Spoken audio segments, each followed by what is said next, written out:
이제 오늘 우리 하나님 말씀은 마태복음 7장 1절부터 공부하겠습니다. 마태복음 7장 1절을 우리가 읽으십시다.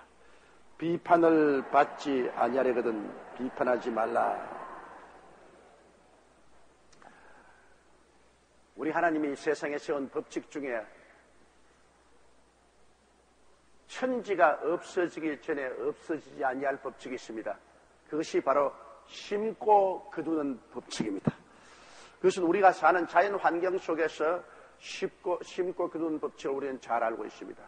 농부가 농사를 지을 때 씨를 심어야 거둘 것이 있지, 심지 않고 거둘 것이 없습니다. 아무리 그분이 믿음이 좋고 기도를 많이 한 사람이라도 빈 논이나 빈 밭에 가서 언덕에 앉아가 주여 믿습니다, 농사가 잘 뛰고 수확을 할 줄 믿습니다, 아무리 처리하고 금식하고 외쳐봤자 소용이 없습니다. 왜?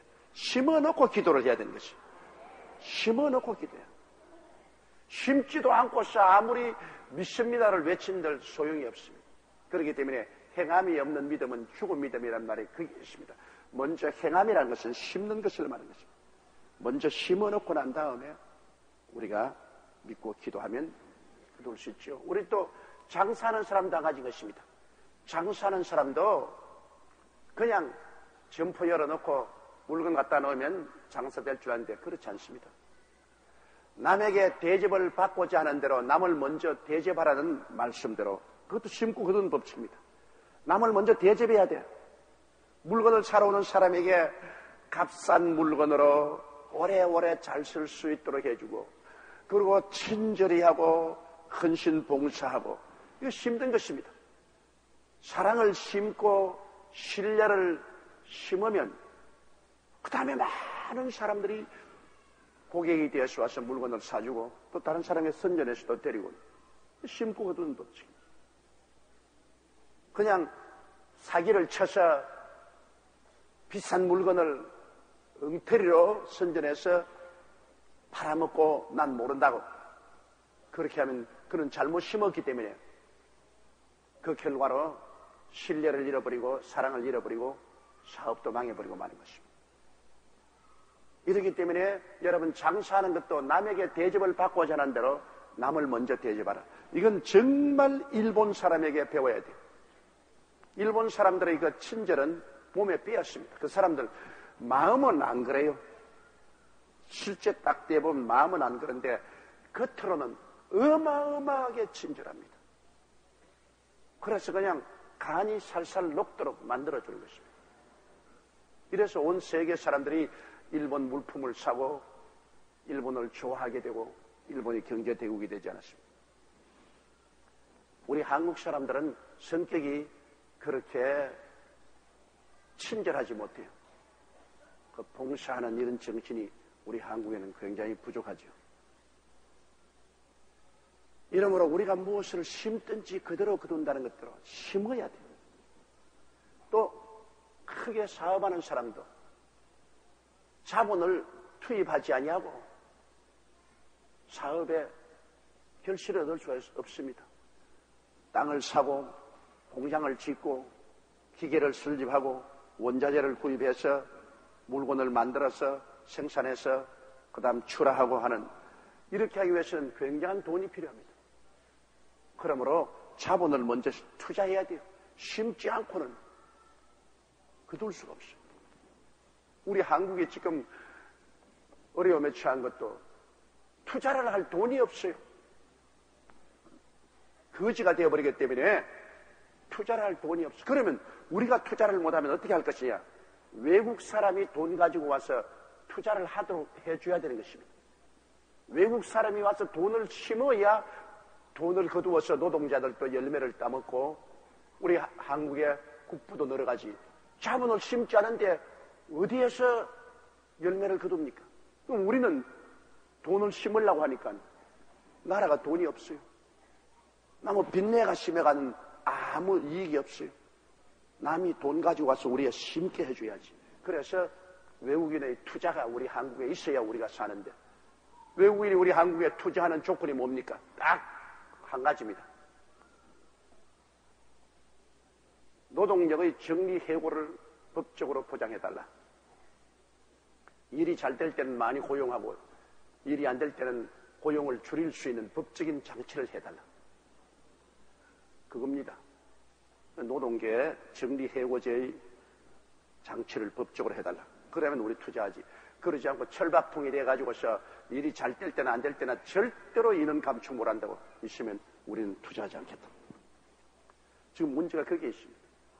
그럼 외국 사람들이 와서 자본을 안 심어주면 우리는 따먹을 게 없어요. 심어줘야 그곳에 임금도 따먹고 서비스도 우리가 따먹을 수 있습니다. 외국 사람이 한국에 투자하면 투자 금액의 거의 70 내지 80%는 우리 겁니다. 그들이 가져가는 이익이란 10 내지 20%밖에 안 됩니다. 투자를 해야 살아요. 그런데 지금 가장 큰 문제가 우리 한국의 노조에서는 절대로 정리해고 안 한다. 우리는 절대로 양보할 수 없다. 절대로 안 하니 그러면 외국 투자는 받아들일 수 없죠. 심지 않은데 뭘 거둡니까? 그러니까 우리 한국에 외국 투자를 심지 않으니까 공장이 안 생기고 직장이 안 생기고 그만큼 열매를 따먹을 수 없으니까 그만큼 직장은 없고 그만큼 우리는 가난해지고 우리는 살기 어려워집니다. 간단한 문제입니다. 심고 거두어야 돼요. 우리 한국적인 현실에서는 외국 투자가가 와서 투자 안 하면 우리는 거둘 거 아무것도 없어요. 우리는 심을 씨가 없어요. 씨가 없는데 어떻게 거두어요? 심어서 거두어요. 그러면 우리의 가장 큰 문제는 노동계에서 이때 고통에 같이 참여하고 정리해고에 응해야 됩니다.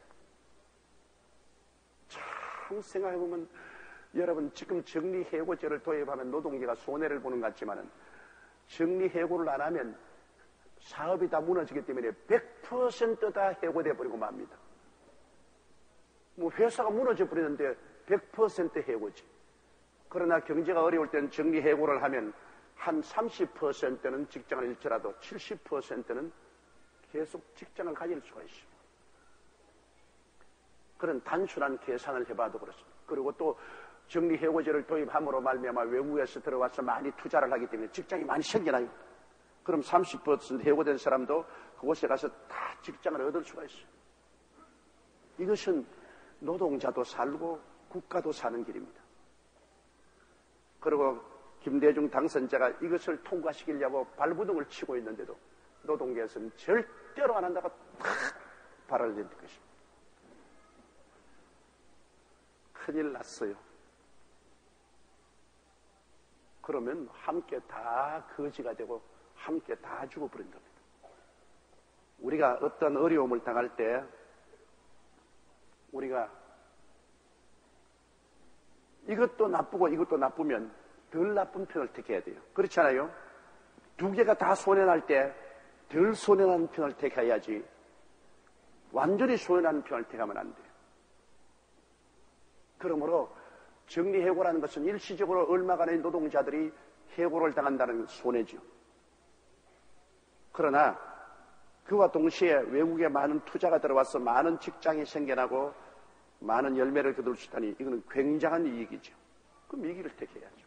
별 도리 없이. 나는 내가 노동자면 내가 현재 직장을 잃더라도 나라가 사는 길을 택하겠습니다. 그러면 곧장 또 나도 살게 돼요. 이런 길을 우리가 지혜를 사용해야 돼요. 심고 거두는 법칙입니다. 이것도. 자본을 심고 그 다음에는 그 열매를 따먹는다. 심고 거두는 법칙. 그러므로 이 세상에 여러분 심고 거두는 법칙이 아닌 것이 하나도 없어요. 사람이 무엇으로 심든지 그대로 거두리라 했습니다. 그럼 우리가 신앙생활도 안 가죠. 하나님께서 말씀하기를 너희 온 나라가 나의 것을 도둑질하였으므로 너희가 저주를 받았나니. 우리가 뭘 도둑질했습니까? 11조와 헌물이라. 그럼 하나님께 우리가 종자시하신 11조와 헌물을 심어야 돼요. 그래야 하나님께서 그것을 가지고서 우리에게 풍성하게 축복해 줄 수 있는 열매를 맺게 해주는 것입니다. 죽음도 심지 않고 어떻게 합니까? 행함이 없는 믿음은 죽음이다. 그것은 마치 심지 않고 난 다음 밭둑이나 논둑이 가서 믿습니다, 믿습니다, 믿습니다. 아무리 믿어봤자 빈털판밖에 없어요. 또 공장도 짓지 않고 기계도 가지도 않고 물건도 생산하면서 부자로 살 것을 믿습니다, 믿습니다, 믿습니다. 뭘 믿어요? 오병이어를 내놓고 믿어야 하나님이 기적을 베풀지. 아무것도 안 해놓고 있는데 뭘 믿어요? 이번에 우리 한국이 이 IMF 산하에서 빚을 갚자고 우리 온 국민들이 금을 모으는 것 참 좋은 일입니다. 그건 뭐 돌반지니 결혼반지니 회갑반지니 뭐 특별히 기념금 열쇠니 이런 거 다 내는 것, 이거 얼마 되겠습니까만 이것이 심고 거두는 법칙인 것입니다. 우리 국민 전체가 금을 심으면 하나님이 금으로 거두게 해주는 것입니다. 금을 심어야 돼요. 하나도 심지 않고 하나님 앞에 기도만 드리면 무슨 소용이 있습니까? 이렇게 심고 난 다음에 기도하면 하나님이 이를 통해서 기적을 베풀어 주실 것입니다. 행함이 없는 믿음은 죽은 믿음입니다. 그냥 기도만 많이 하고 믿습니다만 외치면 되는 줄 아는 그렇지 않습니다. 심어놓고 기도를 많이 하고 주님께 믿어야 돼요. 기도와 믿음은 물 주는 겁니다. 아무것도 안 심어놓고 물만 자꾸 줘봤자 사기 날 것 있어요? 심어놓고 난 다음 물을 줘야지. 그러면 사기 나죠. 행함의 믿음은 열매를 맺지만 행함이 없는 믿음과 기도는 결실이 없습니다. 심고 기도는 법칙. 그러면 좋은 면에서만 그게 아니라 나쁜 면에서도 여러분 심고 기도는 법이 그대로 적용합니다. 바로 그것이 비판을 받지 아니하려 하거든 비판하지 말라. 비판으로 심어놓으면 비판을 받아요. 어느 애가 엄마하고 봄에 산에 놀러 갔다가 애가 우연히 화음을 치거든. 어이 그러니까 주식산에서 어이 그러거든. 그 애가 니 누구냐? 주식에서 니 누구냐? 야 임마 조롱식 하지 마라. 주식에서 야 이놈 조롱하지 마라. 너 나쁜 놈 아니냐? 주식에서도 너 나쁜 놈 아니냐? 엄마, 저 산에 어떤 놈이 있어가 날 보고 막 욕을 하는 거야. 엄마가 그래, 그 나쁜 놈이 욕을 하지만은 네가 먼저 시작했잖아. 네가 이제 좋은 말 한번 해봐라. 그쪽 산에 있는 그분도 좋은 말을 한다. 그래서 내가 야, 그러니까 야, 너 좋은 사람이구나, 좋은 애구나. 저쪽에서 너 좋은 사람이구나, 좋은 애구나. 나 너 사랑한다. 저쪽에서 사랑한다. 얘가 웃으면서 엄마, 저 산후에 있는 사람 좋은 사람이야. 여러분, 무엇으로 심든지 그대로 거둔다는 것은 산울림의 법칙과 같은 것입니다. 우리가 남에게 비평을 하면은 그거로 심으시니 비평을 또 들을 수밖에. 그것은 우리가 살아가면서 다 경험한 사실입니다. 가장 좋은 친구에게 만나가지고 이건 너에게만 내가 말하는데 절대로 말하지 마라 하면 나중에 그 말까지 다 너에게만 말하는데 절대 말하지 말라. 그 말까지 다 전해줘요. 정말 옛날 경험한 말이 틀림없습니다. 밤말은 쥐가 듣고 낮말은 새가 듣는다. 벽에도 귀가 있다. 그 옛말이지만 요사이는 여러분 벽에도 귀가 있어요. 요사이 도청장치를 뭐 천정에도 벽에도 해놔가지고서 어디 가도 노출되어 있습니다. 이러므로 우리가 좋은 비평으로 심어놓으면 좋은 비평이 돌아오고 나쁜 비평으로 심어놓으면 나쁜 비평으로 돌아옵니다. 저도 이런 자리에 있기 때문에 내가 말을 많이 들어요. 설교 한번 하고 나도 잘했다 못했다 늦게 다 와요. 그날 자기가 좀 마음에 얻어맞는 설교가 되었으면 설교 잘 못했다고 오고 또 그날 기분이 좋은 말을 하면 설교 잘했다는 말이 와요. 그건 다 자기 이해상관에 비추어서 오는데 그런데 어떤 사람은 아주 심한 비평을 합니다. 그럼 내가 심한 비평을 들으면 그것도 고맙습니다, 감사합니다 그런 말이 안 생기고 뭐 어쩌고 어째? 자기는 뭐 잘났다고 이렇게 반응이 나옵니다. 그래도 목사니까 늘 기도하니까 그런 정도 나오지 보통 사람 같으면 세게 나온단 말입니다. 뭐 어째? 네가 주먹을 때리면 나도 주먹을 때리고 네가 욕하면 나도 욕하겠다. 그렇게 나오지 않습니까? 우리가 다 아는 법칙이지만 이거 참 못 지켜요. 시어머니는 며느리 비평하고 며느리는 시어머니 비평하고 사위는 장인 비평하고 장인은 사위 비평하고 형제는 형제끼리 비평하고 동료는 동료끼리 비평하고 정말로 우리가 비평을 안 하면 참 좋은데 타락한 인간은 근본적으로 마음이 부정적이 되어서 다른 사람에 대해서 좋은 말을 하면 배가 아프고 다른 사람에 대해서 비평을 하면 고소하다고 그리고 또 듣고 나면 꼭 전달하고 싶다고 아주 전달하고 싶으면 못 견딘다. 내가 늘 말하지만 제가 옛날에 순복음신학대학이 불광동에 있을 때 추운 겨울날 학교 강의하러 제가 서대문에서 불광동 갔어요. 아침 일찍 가니까 그때는 추울 때라 이 난로를 피워놓고 장작을 떼었어. 그 장작을 떼가 막 난로에 불이 확 하니까 추운데 굉장히 뜨뜻하고 좋아서 내가 탁 들어가 앉으면서 거기 보니까 벌써 몇 사람이 앉아있어. 내 소문 들어서 내가 들어가면서 그 목사님이 말이야 이래 중대한 잘못을 저질렀대. 그러니까 굉장히 지금 어려움을 겪는데 그러니까 한 사람이 또 일어나더니만 그 추운데 그냥 나가버려 밖으로. 그래서 내가 상당히 모욕감을 느끼고 여보시오 남 이야기하는데 당신이 왜 일어나서 나가오? 사람을 어떻게 내겨? 그러니까 아이 미안합니다. 나는요 남의 말을 듣고 나면 전달하고 싶어 못 견뎌요. 나는 안 듣는 게 낫지. 내가 듣고 나면 반드시 그 사람에게 내가 연락을 하게 돼요. 그래서 이제는 내가 결심을 하기를 누구든지 비평하는 이야기 있으면 내가 안 듣기로 결심을 했습니다. 지금 조 목사님이 이야기하는 것 내가 조금 들었기야 망정이지 다 들었으면 내가 그 사람에게 꼭 전달합니다. 그대로. 그러므로 나는 나갈래요. 그게 내가 굉장한 충격을 느꼈습니다. 여러분 말이 반드시 전달되는 거 알아야 됩니다.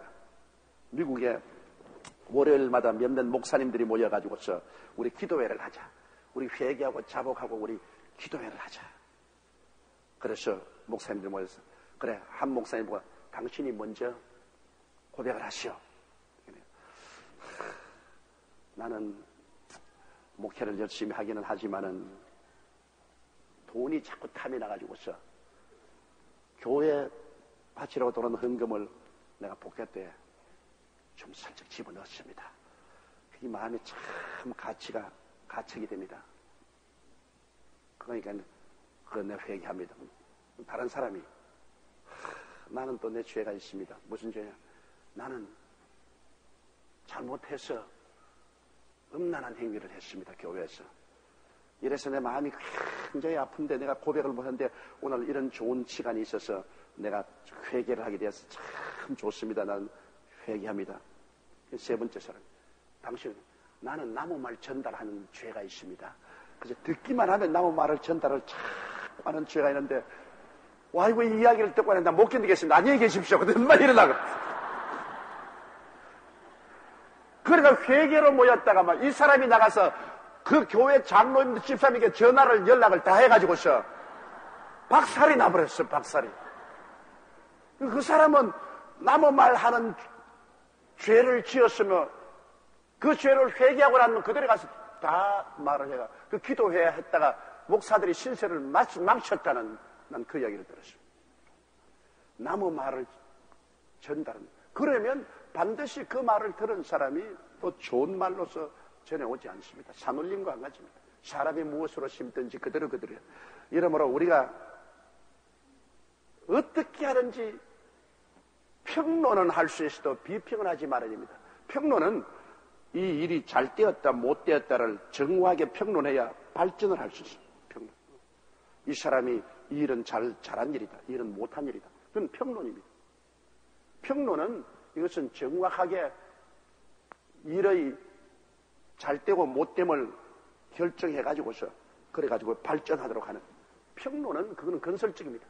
그러나 비평이라는 것은 이것은 남을 해치기 위해서 모함하는 것을 말하는 것입니다. 정확한 말을 하지 않고 모함을 하는 것입니다. 모함을 하면 다른 사람도 또 모함합니다. 그러면 이것이 오고 가면 파탄이 이르죠. 왜냐하면 내가 남의 얼굴에 흑칠하려고 하면 내 손에 먼저 흑칠해야 돼요. 또 저쪽에도 또 흑칠하고. 상호간 진흙을 던지면 상호간 다 망하고 말죠. 이러므로 비판을 받지 아니하거든 비판하지 말라. 가정에서 부부간에나 부모 자식들 간에나 고부간에나 가장 큰 파괴를 가져온 것이 비판입니다. 비난하고 비판하는 것. 이것 때문에 결국에는 가정이 파괴됩니다. 여기에 대해서 우리가 깊이 회개하고 이 강단에서는 저부터 비평을 안 해야 돼요. 안 하려고 그렇게 결심을 하는데 안 된다. 이거 금년도에는 진짜로 나는 안 하고 살려고 그래요. 저는 금년도에 저희 삶의 목표 3가지를 정해놨습니다. 첫째, 정의롭게 산다. 둘째, 거짓말 안 하고 산다. 셋째, 거룩하게 산다. 이 3가지는 금년도에 어찌한지 지켜야 되겠다. 정의롭게 살고 너무나 거짓말을 많이 하고 살기 때문에 흰 거짓말도 안 해야 되겠다. 빨간 거짓말은 말할 필요 없거니와 흰 거짓말도 안 해야 되겠다. 그리고 거룩하게 살아야 돼. 너무나 이 새 속에 도도한 흙탕물이 흐르는데 그 속에 섞여 살아야 돼. 이러므로 여러분도 모두 다 이건 성경에 있는 말입니다. 유혹의 욕심을 쫓아 쓰러져가는 구습을 쫓는 옛사람을 벗어버리고 심령으로 새롭게 되어 하나님을 따라 의와 진리와 거룩함으로 지음을 받은 새 사람을 입어라. 그게 있는 말입니다. 그런데 그 말씀대로 나는 정의롭게 살고 진리, 참을 말하고 거짓을 말하지 않고 살고 셋째, 새 속에 타협하지 말고 거룩하게 살아. 이게 하나님께서 새롭게 지음을 받은 사람이 근원적으로 살아야 될 성품이라고 말씀을 하고 있습니다. 이것은 저뿐 아니라 여러분들도 금년을 살아가는 데 있어서 이 3가지 결심은 해야 될 것입니다. 한번 따라 말씀했어요. 정의롭게 살고 거짓 없이 살고 거룩하게 살자. 이러한 마음의 각오와 결심을 가지고 매일 자기를 돌보면서 회개하고 살아가야 되는 것입니다. 2절요. 너희의 비판하는 그 비판으로 너희가 비판을 받을 것이요 너희의 헤아리는 그 헤아림으로 너희가 헤아림을 받을 것입니다. 우리가 비판하면 그 열매를 거두어서 또 비판받을 것이고 우리가 남을 헤아리면 또 그것을 심었기 때문에 그 열매로 내가 헤아림을 받을 것입니다. 갈라디아에서 있는 하나님을 마늘이 얘기하지 마라. 사람이 무엇으로 심든지 그대로 거두리라. 우리 생각에는 내가 이렇게 심어놓고 난 다음에 안 거둘 것이라고 생각하는데 여러분 우주의 법칙이 그렇지 않습니다. 악을 심으면 악으로 거두고 선으로 심으면 선으로 거두고 사랑으로 심으면 사랑으로 거두고 미움으로 심으면 미움으로 거두고 죄를 심으면 파멸로 거두고 다 거두는 것입니다. 우리 인생들이 모두 다 죄를 짓고 불의하고 추악하고 저주를 받았기 때문에 우리는 심은 대로 파멸을 받아야 합니다. 그러니 우리가 다 파멸을 받고 구원받을 수 없기 때문에 하나님의 아들이 사람으로 오셔서 인간의 죄를 대신 짊어지고 파멸당했지 않습니까? 예수님 십자가에서 가장 처참한 죽음을 당하시고 음부에 내려갔다가 사흘 만에 다 청천하고 부활했어. 예수님이니까 그 파멸을 다 청천하고 부활할 수 있지. 우리 사람은 파멸되면 다시는 부활하지 못합니다. 사람은 자기 죄값으로 지옥에 떨어지면 다시는 헤어나지 못해요. 예수님은 하나님이시기 때문에, 하나님이 사람으로 오시기 때문에 고통은 겪었지만은 다시 일어날 수 있는 여유가 있었죠. 우리 사람은 여유가 없어요. 이러므로 우리는 다 파멸의 자식들인데 오직 예수 그리스도를 의지해서 구원을 받을 수 있는 것입니다. 예수님의 이름을 의지하고 예수를 믿음으로 예수님 공로로 우리가 죄를 용서받고 파멸해서 건짐을 받을 수 있지, 예수님의 도우심이 없이는 우리는 희망이 없습니다. 전적으로 희망이 없습니다. 그러므로 우리가 예수님으로 심으면 예수님으로 거두게 되는 것입니다. 예수님으로 심었으니까, 믿음으로 예수님을 우리 속에 심었으면 예수님의 부활의 생명으로 우리가 거두게 돼요. 아무것도 안 심으면 폭풍과 절망으로 거두게 돼요. 3절요. 어찌하여 형제의 눈 속에 있는 티는 보고 내 눈 속에 있는 들보는 깨닫지 못하느냐. 우리 사람들은 자기에 대한 주머니는 목 뒤로 걸치고 남에 대한 주머니는 목 앞으로 걸치고 항상 그것만 들려보면 남의 와 이거 나쁘구나, 와 이거 더럽구나, 추하구나. 자기의 망태는 뒤로 덮어놓으니까 안 보여요. 자기 잘못은 전혀 안 보여. 그러나 항상 남의 잘못만 보여요. 이걸 우리 예수 믿는 사람은 거꾸로 해야 돼. 자기 망태는 앞으로 걸고 남의 망태는 뒤로 걸고 항상 자기 망태를 열어보고 아 이거 잘못되었구나, 이거 깨끗이 청순해야 되겠다, 깨끗하게 그렇게 해야 돼요. 우리가 자기 스스로를 보면 자기 눈에는 대들보가 있다고 그랬습니다. 대들보가 얼마나 큽니까? 하나님께서 굉장히 이 형용을 강하게 하셨습니다. 너 눈에는 대들보가 있는데 남의 눈에는 티만 있어. 근데 자기 대들보는 제껴놓고 그 티 뽑자. 너 눈에 티 있잖냐. 다른 사람이 볼 때는 자기는 눈에 대들보가 있으면서 누구를 보고 티 뽑자 그러냐. 내 눈에 대들보부터 먼저 뽑아놓고 그 다음에 너 눈에 티 있구나, 눈에 티 뽑자. 그래 내 잘못을 먼저 회개해놓고 남의 잘못을 지적해야지. 자기는 잘못하면서 남을 보고 그렇게 하지 말라고 아무리 한들 무슨 소용있습니까? 아버지가 담배 탁 집에서 피우고 있으면서 사실 너희들은 담배 피지 마라, 담배는 나쁘다. 그거 아무 효과가 없습니다. 파워가 없어요. 아버지가 그냥 술을 그냥 고래고래 마시면서 자식들 보고는 너희들은 술 마시지 마라 해서 무슨 소용이 있으며, 아버지가 방탕하고 살면서 자식에게 올바르게 살라고 아무리 교훈을 한들 무슨 소용이 있습니까? 저는 예수를 믿기 전에도 술을 마시지 않고 담배 피지 않고 방탕을 안 했습니다. 왜냐? 우리 아버님 때문에 그렇습니다. 우리 아버님이 학자로서 내가 가만히 자라면서 아버님을 보니까 아버님이 절대로 술 취해서 와서 술 주정을 하고 그런 걸 못 봤어요. 가가다 친구들하고 나가가지고서 술을 조금 잡수고 올 때는 있지만 본인이 스스로 술을 많이 잡수셔서 이렇게 술 취한 걸 못 보고, 또 친구들하고 이야기하는데 친구가 자꾸 우리 아버지에게 담배를 권하니까 담배를 아버지가 받아 피는 걸 내가 자세히 봤어요. 보니까 담배를 피는 게 아니라 연기 부은다고 정신이 없어요. 담배를 땡겨. 그래서 담배 안 좋아하시는구나. 그 친구들이 피때기는 할 수 없이 피는데 입에 넣어서 연기 불고 있어. 그래서 담배 피는 건 좋지 않구나. 그러고 난 다음에 방종을 안 했어. 자식이 부모를 보니까 방탕한지 아닌지 보고 있지 않아요. 아주 낭비 안 하고 방탕 안 하고 늘 공부하는데 열중을 하고 그렇게 했어. 그게 어릴 때부터 딱 마음에 배었어.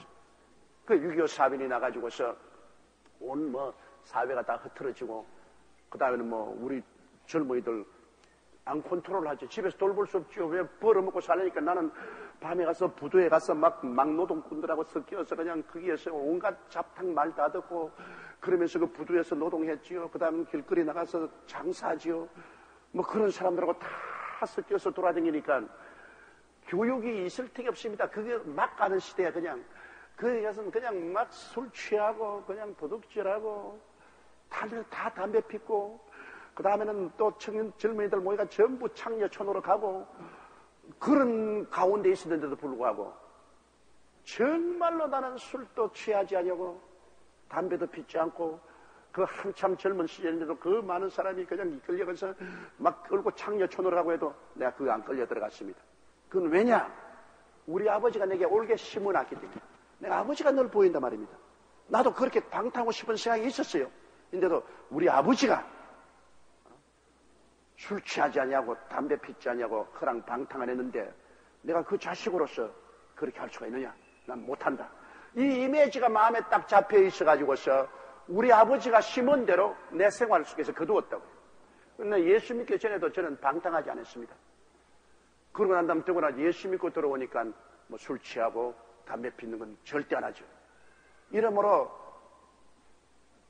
남의 눈에 티를 뽑기 전에 자기 눈에 대들보를 뽑아 놓으면 그 다음에는 남의 눈에 티를 뽑을 수가 있습니다. 그러나 자기 스스로의 눈에 대들보가 있으면서 남의 티 뽑으라고 자꾸 교훈해봤자 소용이 없는 겁니다.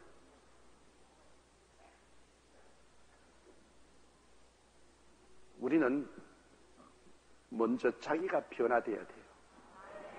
그러면 남에게 변화가 다가오는 것입니다. 자기는 변화되지 않고 남만 자꾸 변화되라면 안 되지. 아내는 남편이 변화되기를 바라고 남편은 아내가 변화되기를 바라고 정부는 국민이 변화되기를 바라고 국민은 정부가 변화되기를 바라고 노동자는 사용자가 변화되기를 바라고 사용자는 노동자가 변화되기를 바라고 자기는 안 변하고 남만 자꾸 변하기를 바라면서 남 변하지 않는다고 자꾸 손가락질합니다. 더구나 IMF 한파에 맞는 우리 한국은 어려우니까 자기는 안 변하고 남만 변해서 한국이 살아갈 것을 자꾸 기대합니다. 그럼 절대 변화가 안 와요. 변화는 내부터 시작해야 되는 것입니다. 내가 변화되면 남이 변화됩니다. 내가 변화되지 않은 이상 남이 변화되지 않아요. 4절요. 보라 내 눈 속에 들보가 있는데 어찌하여 형제에게 말하기를 나로 내 눈 속에 있는 티를 빼게 하라 하겠느냐. 그 다음 5절요. 외식하는 자여 먼저 내 눈 속에서 들보를 빼어라. 그 후에야 밝히 보고 형제의 눈 속에서 티를 빼라. 이것은 먼저 자기부터 변화를 받아라 그 말인 것입니다. 자기 스스로부터 변화를 받으면 다른 사람에게 변화를 가져올 수 있지만은 자기는 변하지 않으면서 타인에게 변화를 강요하면은 그건 위선자가 되고 그런 아무 힘도 없다는 것입니다. 그러므로 오늘날 우리 민족이 살기 위해서는 여기는 한 사람 한 사람 나부터 변화가 돼야 돼요. 남 자꾸 욕하지 말고 나부터 먼저 변화가 되면 그러면 이 변화가 우리 가정과 우리 사회와 국가로 넘쳐나가요. 그렇지 않으면 위선자예요. 자기는 변화 안 되면서 남 자꾸 욕하는 사람은 위선자예요. 그건 거짓말쟁이에요. 이러기 때문에 나부터 시작해야 돼요. 나부터. 6절요. 거룩한 것을 개에게 주지 말며 너희 진주를 돼지 앞에 던지지 말라. 저희가 그것을 발로 밟고 돌이켜 너희를 찢어 상할까 염려하라. 거룩한 것. 거룩한 것은 하나님의 속한 것은 다 거룩한 것입니다. 예수 그리스도의 복음과 하나님 말씀과 예배와 찬송과 다 거룩한 겁니까? 근데 개라는 것은 무엇을 대표하냐면 옛날엔 하나님을 믿지 않는 이방인을 개라고 했습니다. 그러면 전혀 하나님을 믿지 않고 하나님에 대한 것을 반대하는 이러한 사람들에게 이 거룩한 것을 여러분 아무리 주어도 그 가치를 모릅니다. 예수를 잘 믿는 사람에게 성경 한 권 주면은 그 성경이 얼마나 귀하고 좋은지 몰라요. 그러나 무신론자에게 성경 한 권 주면 그는 성경을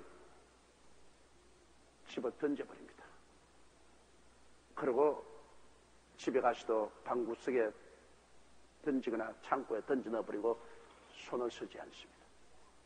먼저 가치를 아는 사람에게 도움을 베풀어야지요. 전혀 가치를 모르는 사람에게 아무리 가치를 줘봤자 가치를 몰라요. 진주가 뭔지 모르는 사람에게 진주를 자꾸 줘봤자 그게 무슨 소용이 있습니까?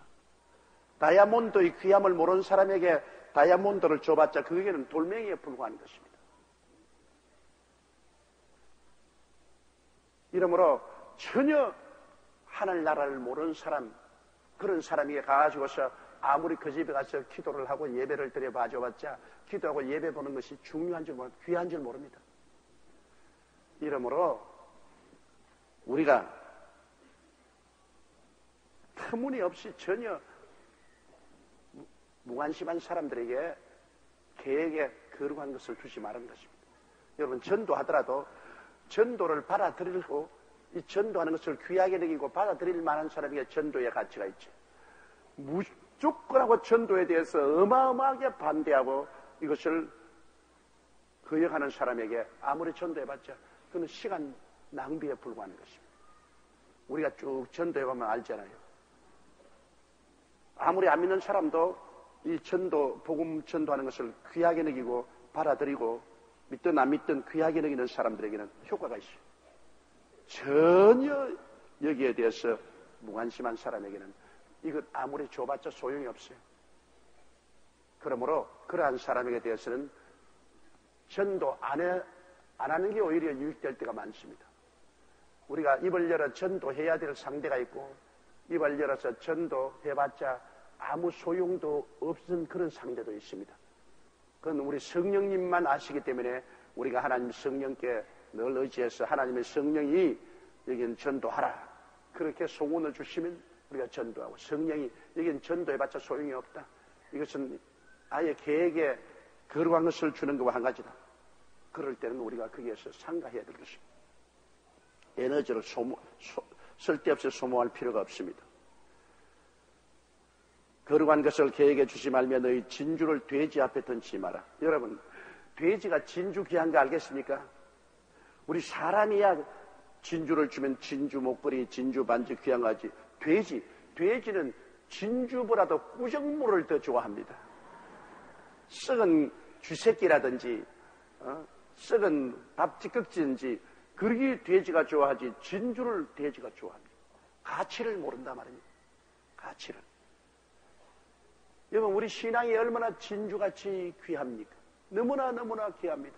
이거는 집이나 명예나 권세나 돈보다도 더 귀합니다. 그런데 현재 육신의 정욕과 안목의 정욕과 이생의 자랑에 묶여있고 부귀 영화 공명의 눈이 확 뒤집힌 사람에게 이 예수 그리스도의 신앙의 귀함을 전혀 모릅니다. 주일날 교회 가자 하면 웃기는 소리 하네, 배부른 소리 한다, 온갖 미쳤다, 걸쳤다 소리 다 합니다. 그건 왜냐? 돼지니까 진주의 귀함을 모릅니다. 신앙인 진주같이 아름다운데 돼지가 무슨 진주를 압니까?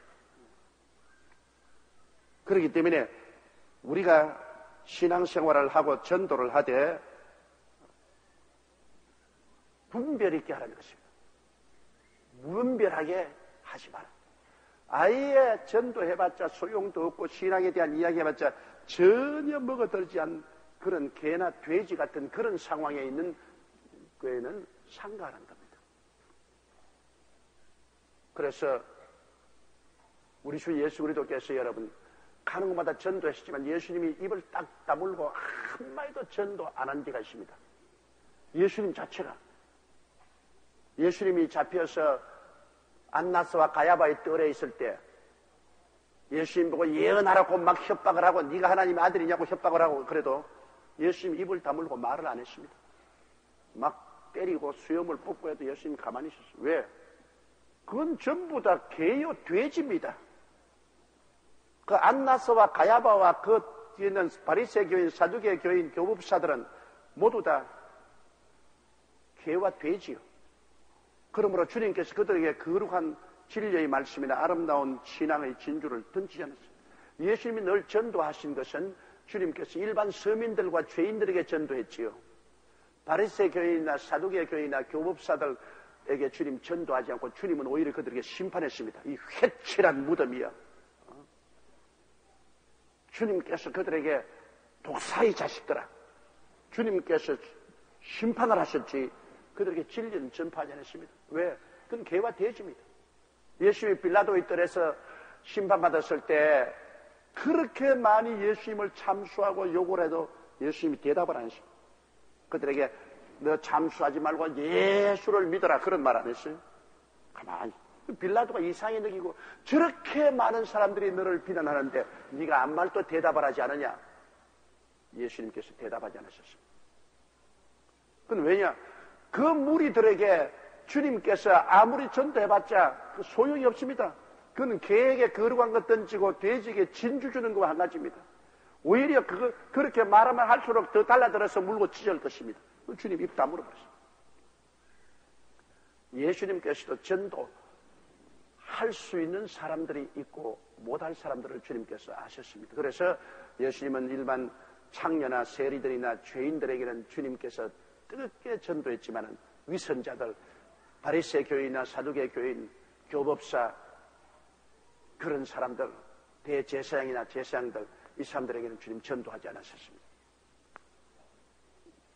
이러므로 거룩한 것을 우리가 볼 때 개 같은 그런 사람들에게는 주지 말고 귀한 신앙의 진주를 돼지 앞에 던지지 말라. 저희가 그것을 발로 밟고 돌이켜 너희를 찢어서 할까라. 오히려 복음을 감사하게 받아들인 것이 아니라 복음을 던져주면 그것을 빌미로 해서 오히려 물고 찢고 싸우는 것입니다. 이런 사람을 위해서는 기도하는 것밖에 없습니다, 여러분. 이런 개나 돼지는 성령이 감화해서 그가 눈을 열 수 있도록 우리가 간절히 기도를 해야 되는 것입니다. 간절히 기도해서 변화가 오고 난 다음에 복음을 전해야죠. 기도 없이 그냥 그대로 가서 자꾸 예수 믿으라고 고함쳐봤자 소용이 없습니다. 그러면 중보기도가 얼마나 필요한지 몰라요. 먼저 중보기도를 간절히 해서 성령이 이미 역사해가지고 그 마음의 변화를 가져오고 난 다음에 그 다음에 거룩한 것과 진주를 줘야지. 성령의 역사가 없이 전혀 무관심한 사람들에게 복음을 던져봤자 그건 짓밟아버리고 마는 것입니다. 이러므로 여러분 우리가 복음 전도 때 반드시 중보기도가 필요합니다. 간절한 중보기도를 통해서 하나님의 성령이 이미 그 마음을 많이 변화시키고 녹여놓고 난 다음에 그 다음 복음의 역사를 시작해야만 되는 것입니다.